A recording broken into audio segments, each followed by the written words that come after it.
Olá, povo que gosta de videogame, hashtag seus lindos.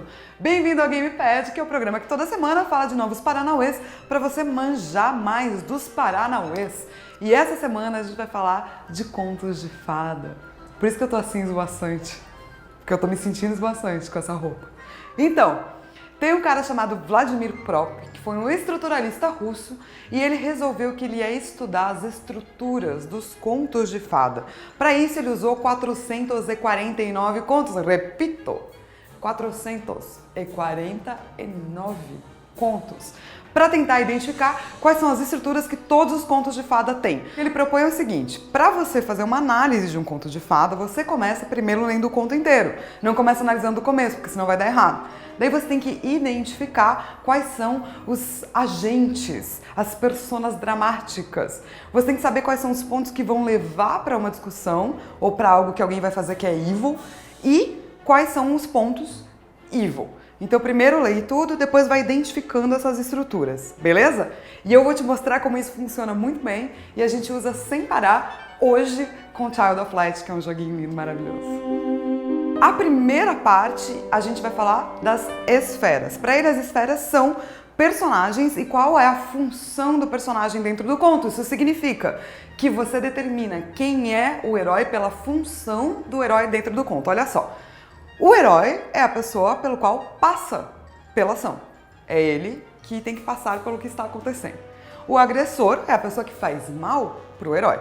O mandador é aquela pessoa que fala, vai para a aventura, que às vezes é o agressor. Essas coisas podem se confundir. Tem também os auxiliares, são as pessoas que ajudam o herói durante a sua jornada. Tem o doador, que é a pessoa que dá algum elemento mágico, alguma coisa de, tipo o pó de pelim plim plim. Essa pessoa dá alguma coisa que o herói vai precisar muito durante a sua travessia. Às vezes, em alguns contos, tem o falso herói, que é alguma pessoa que parece legal, mas não é. Ou se torna um falso herói ao longo da história. E sempre tem nos contos de fada um rei e uma princesa. Eles não precisam necessariamente ser da realeza, mas eles têm que trazer assim um fato do masculino e do feminino que tem um pouco mais de pompa. Quer dizer, tem também um pouco mais de regra. Geralmente o rei manda em alguma coisa ou governa algum lugar, enquanto a princesa pode ser ou alguém que o herói quer ir atrás ou o próprio herói. E para você ver como isso funciona, a gente vai aplicar aqui Vladimir Prop em Child of Light. E aviso, como a gente vai analisar, tem spoiler, toca! Se você não jogou Child of Light, dá um pause no vídeo, vai lá, joga, porque é mó legal, você tá perdendo os negócios, e depois volta aqui pra ver a análise. Esse foi o pause pra você. Se não funcionou, deixa pra lá. Vamos lá. Heroína, herói. É a própria Aurora, claro. E ela também é uma princesa, tanto que ela até usa uma coroa, né, gente? Dá pra... Agressor é a pessoa que faz mal, portanto, é a Umbra, a rainha da noite. Ela não só faz mal para Aurora, mas ela também quem envia a princesa nessa jornada, porque ela que captura ela do mundo e coloca nesse mundo novo de Lemúria. Então, ela também é um mandador.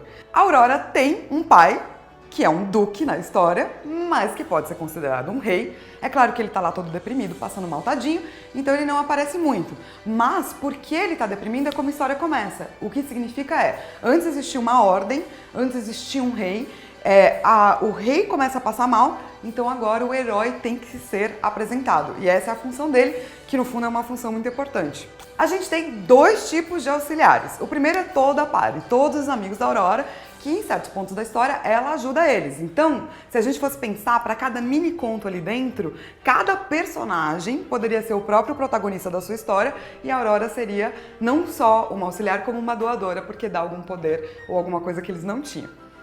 E a gente também tem o Ignículos, que é a luzinha. O Firefly, enfim, o elemental, porque na verdade é isso que ele é. Ele não só auxilia ela durante toda a jornada, como ele é um doador, especialmente em termos de mecânica. E daí a gente volta para a conversa do primeiro vídeo, que é narrativa e mecânica, quando estão juntas, funcionam melhor. Quer dizer, o Ignículos funciona como doador, não só porque ele magicamente te dá algo para ela que aparece tipo um item, não. Ele funciona porque ele acompanha e ajuda ela a pegar coisas na mecânica do jogo. Olha que legal. E por último, eu acredito que existe um personagem que é uma mistura de um pouco de tudo. É um agressor, é um doador, porque traz algo novo, é um mandador, porque ajuda a história a ir pra frente, fala, vai pra lá, Aurora. É um falso herói e também uma princesa, que é a Nora. Quer dizer, todo personagem que se revela um vilão depois, uma época foi tipo um quase herói. No caso dela, a mesma coisa. Assim, todas as esferas foram apresentadas e colocadas em seus devidos lugares e Child of Light passa no primeiro teste do Prop sobre narrativa em contos de fada. A segunda parte da análise seria olhar para as funções narrativas. Quando o Prop começou, ele pensou inicialmente em 20, do começo ao fim do conto. Mas ele reparou que vários contos de fada tinham o retorno do herói que não era tão legal assim, tipo em Frodo no Senhor dos Anéis. Quando ele tá retornando para casa, não é tão susto assim, tem um monte de história. E para contos assim, são 31 funções narrativas, quer dizer, um monte, que a gente vai te mostrar, mas a gente não vai falar todas. Mas, para você ver que funciona, vou falar algumas coisas. Por exemplo, sempre tem uma situação inicial e sempre tem um distanciamento, ou uma morte, ou alguém se perde na floresta. No caso de Child of Light, o pai dela tá deprimido, a mãe dela está morta e ela acaba num mundo novo. Quando ela chega lá, tem uma proibição. Não se meta com a Rainha da Noite. E é claro que ela vai se meter com a Rainha da Noite. O vilão sempre tenta procurar alguma informação sobre o herói. E quem faz isso para a Umbra é a Nora. Sempre o herói cai. E daí ele é punido. A punição, no caso da Aurora, é a perda da coroa. Tadinho.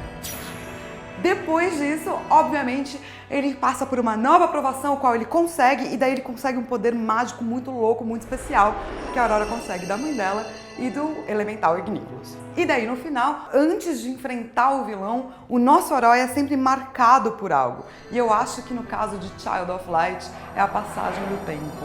A própria Aurora tem que se tornar adulta para poder confrontar a Umbra. E daí ela enfrenta o vilão. E daí ela acaba com a raça do vilão, mesmo que às vezes ele não morra, mas os efeitos daquilo que ele tinha feito são revertidos. Então tem que acontecer alguma coisa mesmo que o vilão não morra. E acaba o conto, todo mundo é feliz, maravilhoso. A Aurora acende o trono. Parabéns. Conto de fada perfeito. Eu amo esse jogo. É um joguinho muito lindo, não é? Melhor trilha sonora, arte gráfica, nossa. Toda vez que eu penso nele eu fico feliz. E se você gostou dessa aplicação, eu te dou 2 dicas essa semana. A primeira é, compra qualquer livro de conto de fada. Pode ser da Mamãe Gans, pode ser dos Irmãos Grimm.